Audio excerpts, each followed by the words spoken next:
All right, so today's topic,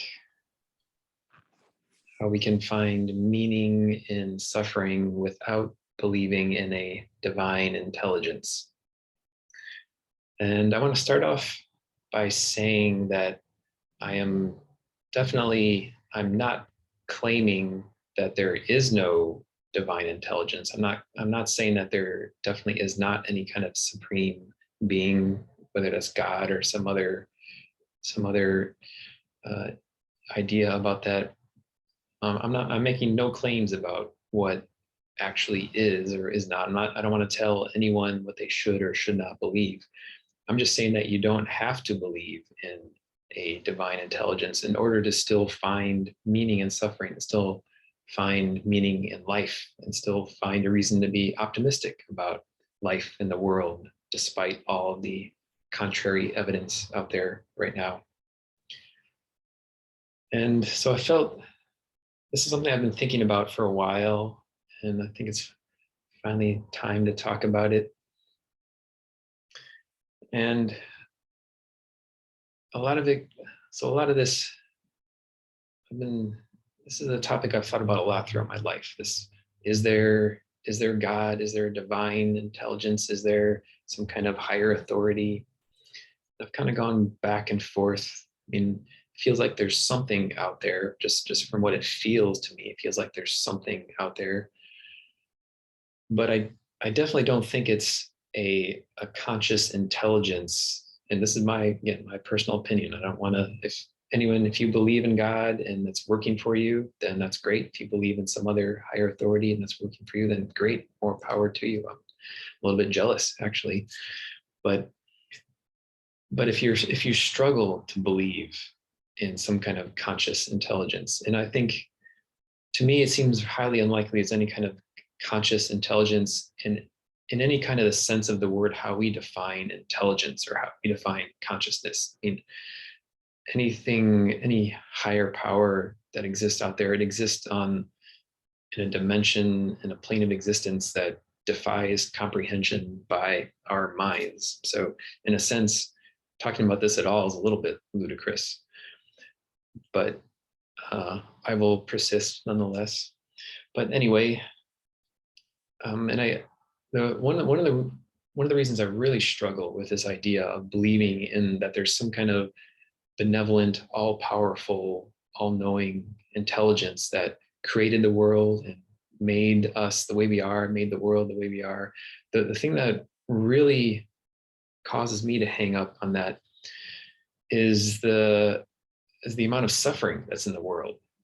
And I know, like, that there are, throughout the centuries, there have been numerous arguments, theological and philosophical arguments, explaining why an all-powerful God would create suffering. And there's lots of arguments out there why. But I still, despite all of those, I still struggle to believe that this all-powerful, all-knowing intelligence would create a world with so much suffering. I mean, if it really was all-powerful and all-knowing, it could create a world without so much suffering. But in any case, I don't think you have to believe in an all-powerful divine intelligence controlling creation. I mean, if you want to, and if those arguments work for you, then great, then more power to you. But you don't have to, and that's the whole point of my talk today. You don't have to believe in an all-powerful intelligence. And in some ways, it's much simpler to explain reality and explain the world without believing in this all-knowing intelligence. And instead, you can rely or at least I've found that I can believe only in evolution and still make sense of it all. And so I want to backtrack a little bit. So evolution's been a topic on my mind. I remember when I was a freshman in college, in my first introductory biology book, there was a sentence in there that stuck with me that said something like, evolution provides a framework through which all of biology makes sense. And then in a book I've read more recently, which I talk about a lot here, called Why Buddhism is True, essentially the premise of that book is that evolution provides a framework through which all of human psychology makes sense. And so evolution explains a lot of things. It helps make sense of why why biological life is the way it is, and why our minds operate the way they are. And so it's an easy stretch for me to extend evolution to explain bigger pictures, the explain existence itself. And so, especially if you think about it in terms of the standard model of the universe and the Big Bang, which basically says that before time existed, all of existence existed in a tiny dot of an infinitely small dot of infinite density. So that's what existence was before time. There's just this infinitely tiny spot of infinite density. And then the Big Bang happened and it exploded into first just energy.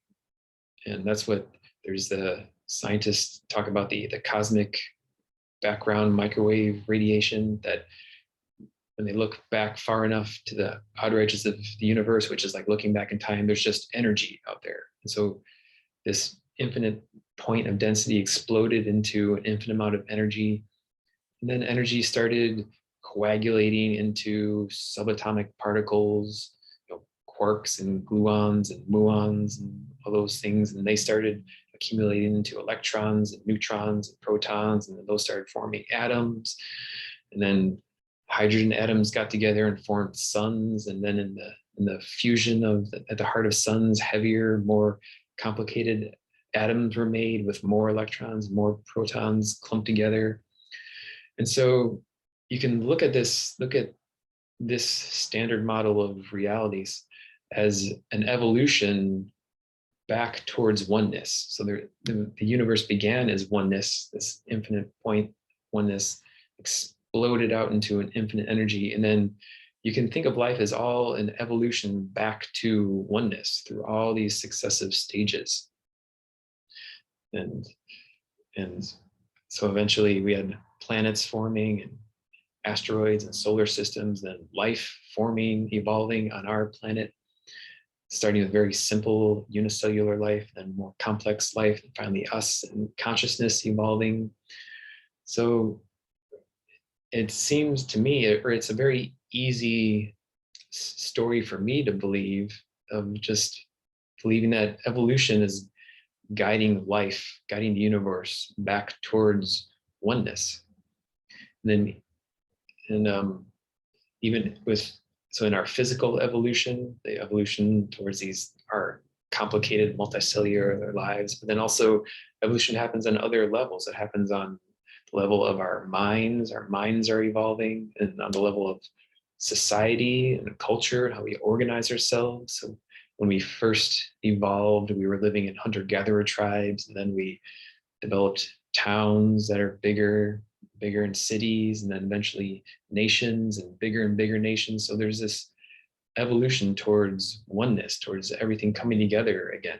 And then, so back when in the early societies in the Greek and Roman times, there was this drive to conquer the entire world, right? I remember when I watched the movie Alexander last summer, and he was just obsessed, about Alexander the Great. He's obsessed about conquering the entire known world. So there was this drive to conquer, make all of the world one nation. And that kind of subsided into religion. There was a drive for religions to spread across the entire world. And then that's kind of been subsumed by capitalism. And capitalism now has done a pretty good job of encapsulating the entire world. There's not a lot of spots in our worlds that are not touched by capitalism. They're not in some way part of the global market. And so you can view all of these things as a part of evolution guiding us back towards oneness. And this belief, so this for me provides comfort in the amount of suffering that's out in the world, both because it's all, even though there is suffering happening, it is part of a process. It's part of us, part of the universe evolving back into oneness. And suffering, it's easy to explain suffering with evolution because evolution is a messy, bloody process. There is lots of suffering in evolution. And it moves it moves in fits and starts, and it moves forward and then stops for a while, and then all of a sudden there's rapid violent change and everything changes quickly.